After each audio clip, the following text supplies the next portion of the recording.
Assalamualaikum warahmatullahi wabarakatuh.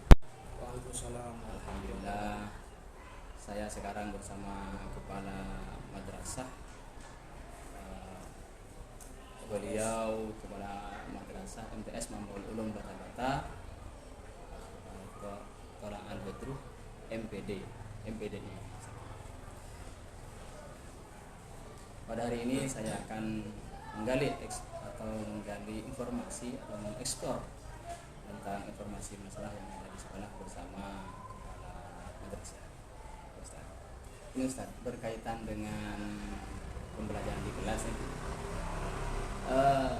Siswa terkadang itu dalam pembelajaran itu kurang antusias atau motivasinya itu terlihat kurang. Nah, menurut Ustaz ini faktor apa saja yang mempengaruhi dalam pembelajaran yang motivasinya itu rendah? Ya, terima kasih Ustaz Ahmad Wahyudi.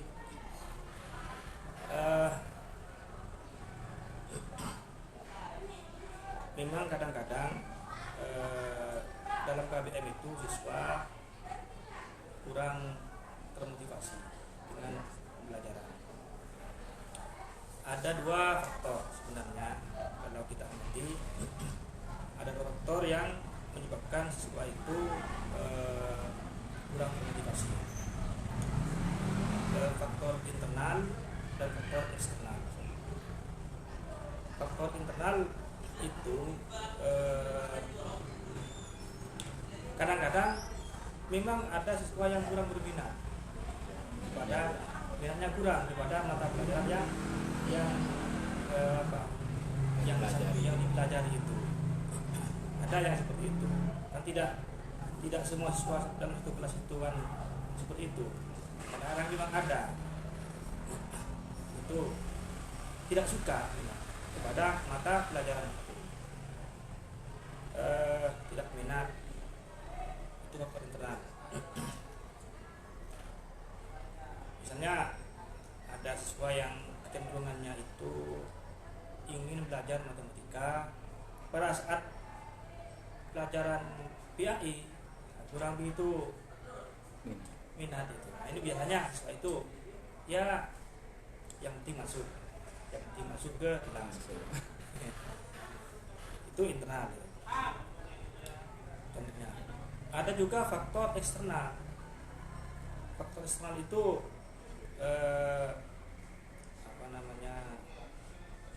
faktor lingkungan.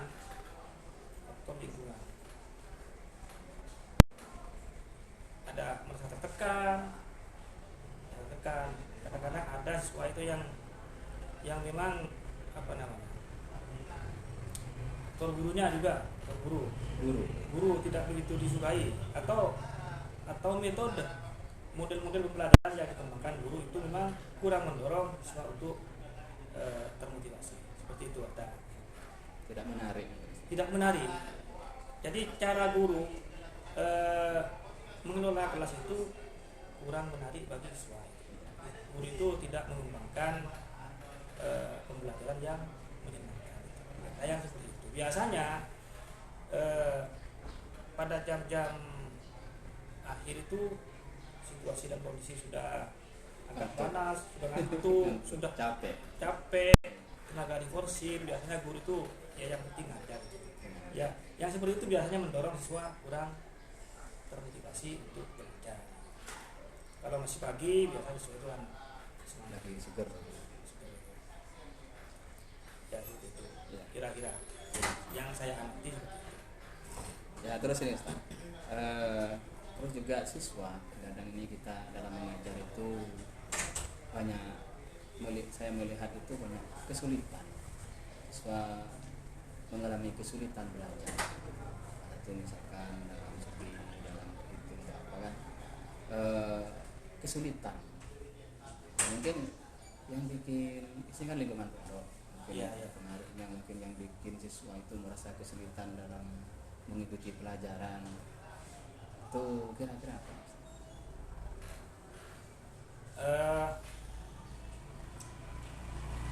Siswa kita itu latar belakangnya berbeda-beda.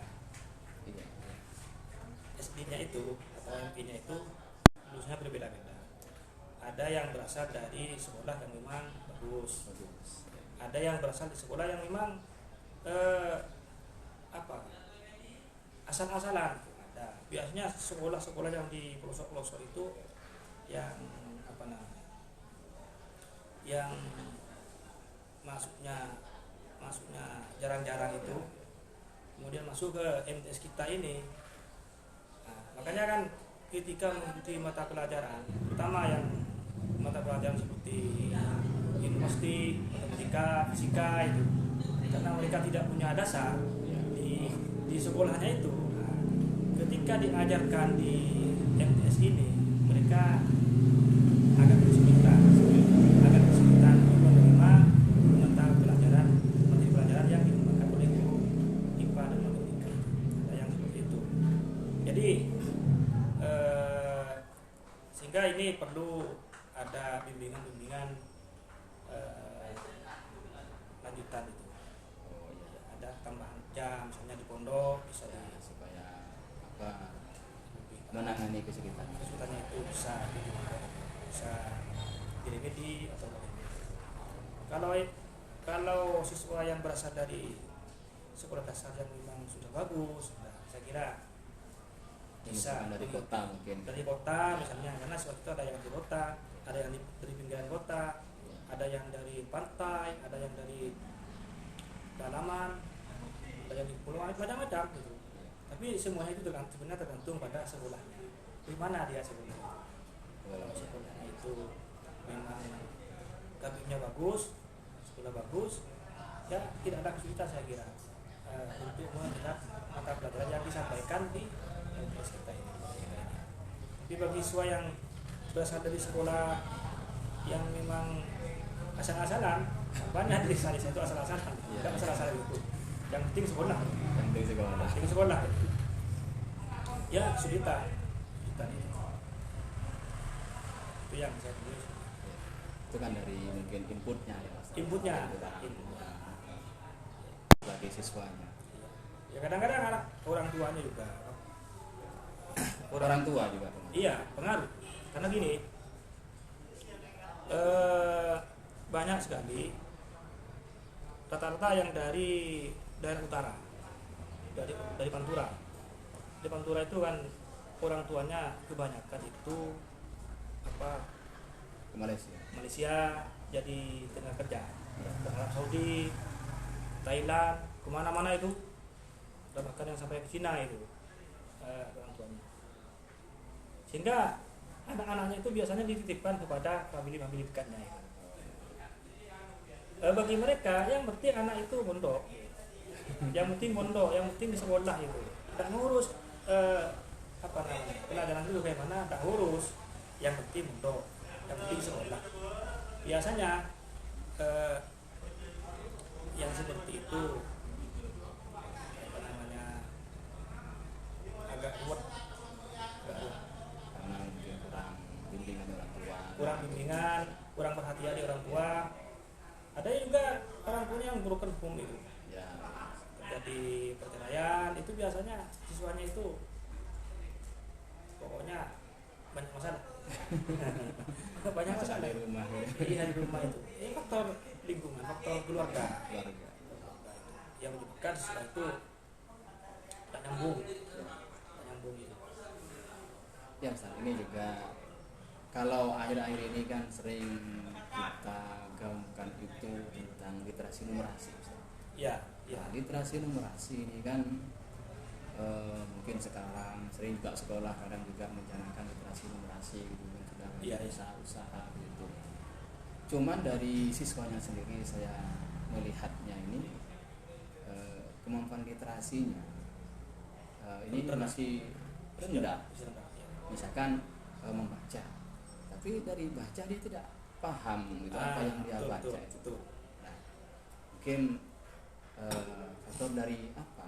Karena di sini kan sudah banyak upaya sebetulnya dari sekolah dan supaya anak-anak itu literasinya bagus. Nah, itu apa yang menyebabkan siswa ini masih rendah dalam literasi numerasinya? eh begini, sebenarnya masalah kelemahan literasi itu bukan hanya di siswa kita. Di sekolah-sekolah lain sama itu sudah membudaya, kurang baca, apalagi sekarang siswa itu apa ya, musim HP ya, karena pengaruh HP mereka jarang baca buku, jarang diskusi, jarang belajar bersama. Beda dengan siswa yang dahulu itu. Dulu kan sebelum ada teknologi informasi dan seperti sekarang. Jadi mereka masih suka baca, masih belajar bersama, diskusi dengan teman-temannya. Sekarang ini beda.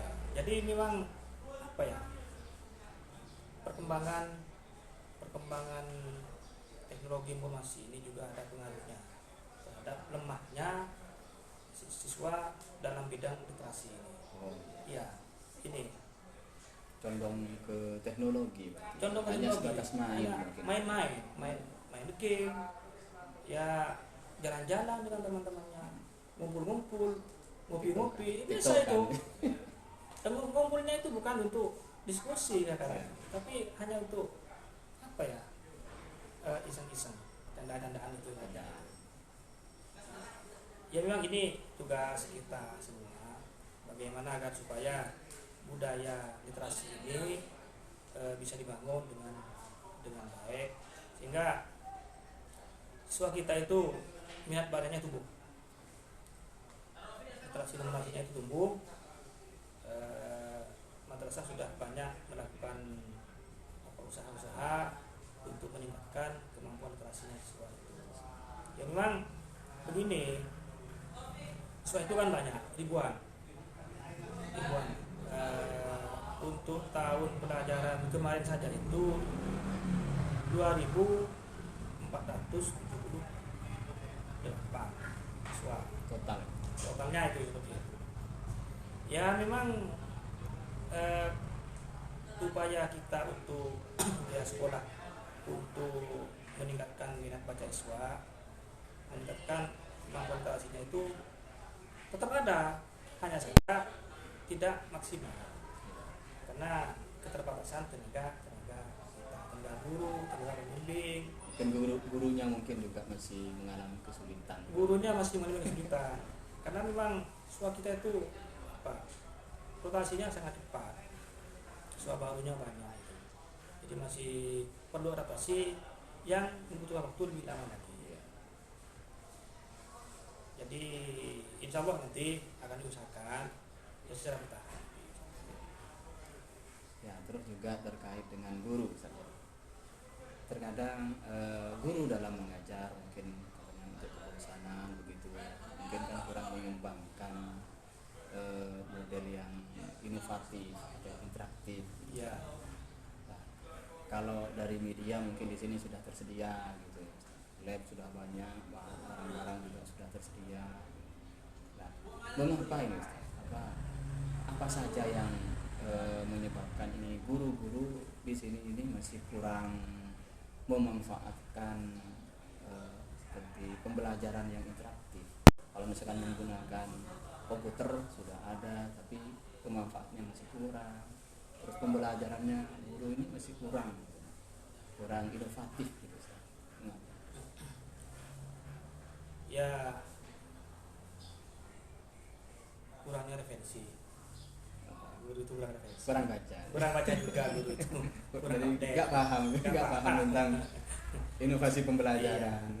Yang itu juga kesulitan tersendiri karena tuntutan siswa itu kan beda dengan siswa yang dahulu.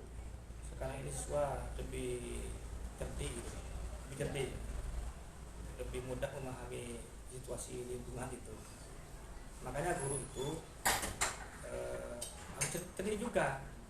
Siswa itu sudah banyak dapat informasi dari berbagai sumber informasi. Sedangkan gurunya misalnya kurang ikuti informasi. Iya. bahwa sekarang sudah ada apa namanya, misalnya K13 Ya, ada kurikulum merdeka. kurikulum merdeka, ya sekolah itu sudah memberikan pembinaan melalui MGP, melalui musyawarah guru mata pelajaran. Tapi ya